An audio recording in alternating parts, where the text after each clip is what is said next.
ಹಿಂದೂ ಪರ ಸಂಘಟನೆಯ ನಾಯಕಿ, ಕರಾವಳಿಯ ಫೈರ್ ಬ್ರ್ಯಾಂಡ್ ಎಂದೇ ಗುರುತಿಸಿಕೊಂಡಿರುವ ಚೈತ್ರಾ ಕುಂದಾಪುರ ಅವರು ದೇಶಪ್ರೇಮದ ಭಾಷಣಗಳನ್ನು ಮಾಡಿ ಜನಪ್ರಿಯತೆ ಗಳಿಸಿದ್ದರು. ಬಳಿಕ 5 ಕೋಟಿ ವಂಚನೆ ಪ್ರಕರಣದಲ್ಲಿ ಜೈಲು ಸಹ ಸೇರಿದರು.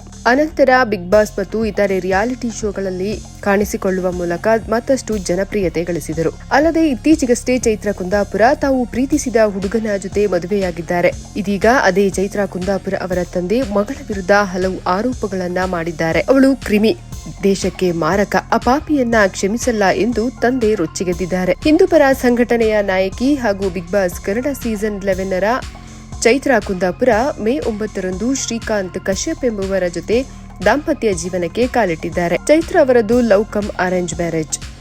ಇವರದು 12 ವರ್ಷಗಳ ಲವ್ ಸ್ಟೋರಿ. ಕಾಲೇಜಿನಲ್ಲಿರುವಾಗಲೇ ಲವ್ ಪ್ರಾರಂಭವಾಗಿತ್ತು. 12 ವರ್ಷಗಳ ಕಾಲ ಪ್ರೀತಿಸಿ ಕೊನೆಗೂ ಹಸೆಮಣೆ ಏರಿದ್ದಾರೆ ಚೈತ್ರಾ ಮತ್ತು ಶ್ರೀಕಾಂತ್. ಪ್ರೀತಿಸಿದ ಹುಡುಗನ ಮದುವೆಯಾದ ಖುಷಿಯಲ್ಲಿರುವ ಚೈತ್ರಾ ಕುಂದಾಪುರ ಬಾಳಲ್ಲಿ ಅವರ ತಂದೆಯೇ ಈಗ ಬಿರುಗಾಳಿ ಎಬ್ಬಿಸಿದ್ದಾರೆ. ಮದುವೆಯಾಗಿ ಖುಷಿಯಿಂದ ಇರಬೇಕಾಗಿದ್ದ ಚೈತ್ರಾ ಬಾಳಲ್ಲಿ ಅವರ ತಂದೆಯೇ ಈಗ ಮುಳುವಾಗಿದ್ದಾರೆ. ಹೌದು, ಅಷ್ಟಕ್ಕೂ ಚೈತ್ರಾ ಕುಂದಾಪುರ ಅವರ ತಂದೆ ಹೇಳುತ್ತಿರುವುದೇನು? ಚೈತ್ರಾಗೂ ಮತ್ತು ಅವರ ತಂದೆಗೂ ಯಾಕೆ ಆಗಿ ಬರಲ್ಲ? ಇಲ್ಲಿದೆ ನೋಡಿ ಡೀಟೇಲ್ಸ್. ಮದುವೆಯಾಗಿ 2-3 ದಿನಗಳು ಕಳೆಯುತ್ತಿದ್ದಂತೆ ಚೈತ್ರಾ ಅವರ ತಂದೆ ರೊಚ್ಚಿಗೆದ್ದಿದ್ದಾರೆ. ಚೈತ್ರಾ ವಿರುದ್ಧ ಸಾಲು ಸಾಲು ಆರೋಪಗಳನ್ನ ಮಾಡುತ್ತಿದ್ದಾರೆ. ಹೌದು, ಚೈತ್ರಾ ಕುಂದಾಪುರ ಅವರ ತಂದೆ ಬಾಲಕೃಷ್ಣ ನಾಯಕ್ ತನ್ನ ಮಗಳು ದೊಡ್ಡ ಕಳ್ಳಿ, ಮದುವೆಯಾದವನು ಕೂಡ ದೊಡ್ಡ ಕಳ್ಳ, ಇಬ್ಬರು ಕಳ್ಳರೇ ಸೇರಿಕೊಂಡು ಮದುವೆಯಾಗಿದ್ದಾರೆ. ನನ್ನನ್ನು ಮದುವೆಗೂ ಕೂಡ ಕರೆದಿಲ್ಲ ಎಂದು ಆರೋಪ ಮಾಡಿದ್ದಾರೆ. ಮಾಧ್ಯಮದ ಮುಂದೆ ದಿಢೀರ್ ಹಾಜರಾಗಿರುವ ಚೈತ್ರಾ ತಂದೆ, ಇಬ್ಬರು ಕಳ್ಳರು ಮದುವೆಯಾಗಿದ್ದಾರೆ. ಆಕೆ ನನ್ನನ್ನ ಮದುವೆಗೆ ಕರೆದಿಲ್ಲ, ನಾನು ಮದುವೆಗೆ ಹೋಗಿಲ್ಲ. ಈ ಮದುವೆಯನ್ನ ನಾನು ಒಪ್ಪಲಾರೆ.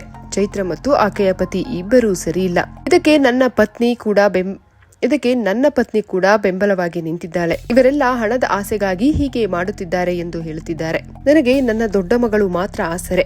ನನ್ನ ದೊಡ್ಡ ಮಗಳು ಗಾಯತ್ರಿ ನಿರಪರಾಧಿ. ನಾನು ಮತ್ತು ನನ್ನ ದೊಡ್ಡ ಮಗಳು ಮರ್ಯಾದೆಯಿಂದ ಬದುಕುತ್ತಿದ್ದೇವೆ. ನಾನು ಕಟ್ಟಿದ ಮನೆಯಲ್ಲಿ ಈಗ ನಾನೇ ಅನಾಥನಾಗಿದ್ದೇನೆ. ಚೈತ್ರಾ ಮಾತಿಗೂ ಕೃತಿಗೂ ಸಂಬಂಧವೇ ಇಲ್ಲ. ಆಕೆಗೆ ಯಾರು ದೊಡ್ಡ ಸ್ಥಾನಮಾನ ಕೊಡಬೇಡಿ. ಅಪ್ಪನಿಗೆ ತುತ್ತು ಹಾಕದ ಅವಳದ್ದೆಂತ ದೇಶಪ್ರೇಮ ಎಂದು ಮಗಳ ವಿರುದ್ಧ ಕಿಡಿಕಾರಿದ್ದಾರೆ ಬಾಲಕೃಷ್ಣ ನಾಯಕ್. ಆಕೆ ಸೈನಿಕರಿಗೆ ಹಣ ಕೊಟ್ಟಿದ್ದೇನೆ ಎಂದು ಹೇಳಿಕೊಳ್ಳುತ್ತಿದ್ದಾಳೆ. ಸ್ವಂತ ಹಣದಲ್ಲಿ ಕೊಟ್ಟಿದ್ದರೆ ಹೆಮ್ಮೆಯ ವಿಚಾರ. ಮೋಸದ ಹಣದಲ್ಲಿ ಆಕೆ ಕೊಟ್ಟು ಪ್ರಯೋಜನವೇನು? ಆಕೆಯ ಮದುವೆಯನ್ನ ನಾನು ಒಪ್ಪುವುದಿಲ್ಲ. ನನಗೆ ಸರಿಯಾಗಿ ಆಮಂತ್ರಣವೇ ನೀಡಿಲ್ಲ. ಮದುವೆ ಸಂದರ್ಭದಲ್ಲಿ ನನ್ನ ಬಳಿ ಹಣ ಕೇಳಿದಳು. ನಾನು ಹೋಟೆಲ್ನಲ್ಲಿ ಕೆಲಸ ಮಾಡುವ ಸಾಮಾನ್ಯ ನೌಕರ. ಚೈತ್ರಾ ಮತ್ತು ಆಕೆಯ ತಾಯಿ ಹಣಕ್ಕಾಗಿ ನನ್ನನ್ನ ದೂರವಿಟ್ಟಿದ್ದಾರೆ. ಚೈತ್ರಾ ಪತಿ ನಮ್ಮ ಮನೆಯಲ್ಲೇ ಇದ್ದವನು.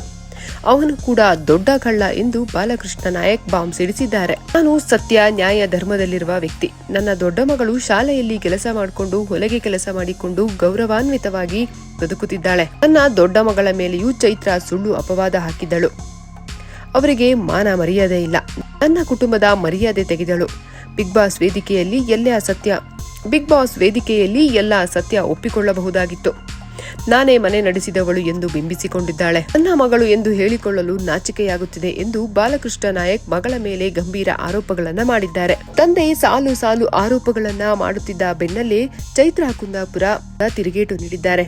ಇನ್ಸ್ಟಾಗ್ರಾಮ್ ಸ್ಟೋರಿಯಲ್ಲಿ ತಂದೆಯ ಬಗ್ಗೆ ಬರೆದುಕೊಂಡಿದ್ದಾರೆ. ಕುಡುಕ ತಂದೆಯ ಚಿತ್ರಹಿಂಸೆ ಅನುಭವಿಸಿದವರಿಗಷ್ಟೇ ಗೊತ್ತು. ಎಂಥ ಮಕ್ಕಳಿಗೂ ಕುಡುಕ ತಂದೆ ಸಿಗಬಾರದು. 2 ಕ್ವಾರ್ಟರ್ ನಾನು ಕೊಟ್ರೆ ನನ್ನ ಮಕ್ಕಳು ದೇವರು ಅನ್ನುವವರ ಮಾತಿಗೆ ಬೆಲೆ ಕೊಡುವವರು ಮೂರ್ಖರಾಗ್ತಾರೆ ಅಂತ ಚೈತ್ರಾ ಬರೆದುಕೊಂಡಿದ್ದಾರೆ. ತಂದೆ ಕುಡುಕ, ತುಂಬಾ ಹಿಂಸೆ ಕೊಡುತ್ತಿದ್ದರು ಎನ್ನುವ ಕಾರಣಕ್ಕೆ ತಂದೆಯನ್ನ ದೂರ ಇಟ್ಟಿರುವುದಾಗಿ ಚೈತ್ರಾ ಹೇಳುತ್ತಿದ್ದಾರೆ. ಆದ್ರೆ ತಂದೆ ಹೇಳುವ ಕಥೆಯೇ ಬೇರೆ. ಒಟ್ನಲ್ಲಿ ತಂದೆ ಮಗಳ ಜಗಳ ಈಗ ಬೀದಿ ರಂಪಾಟವಾಗಿರುವುದಂತೂ ನಿಜ.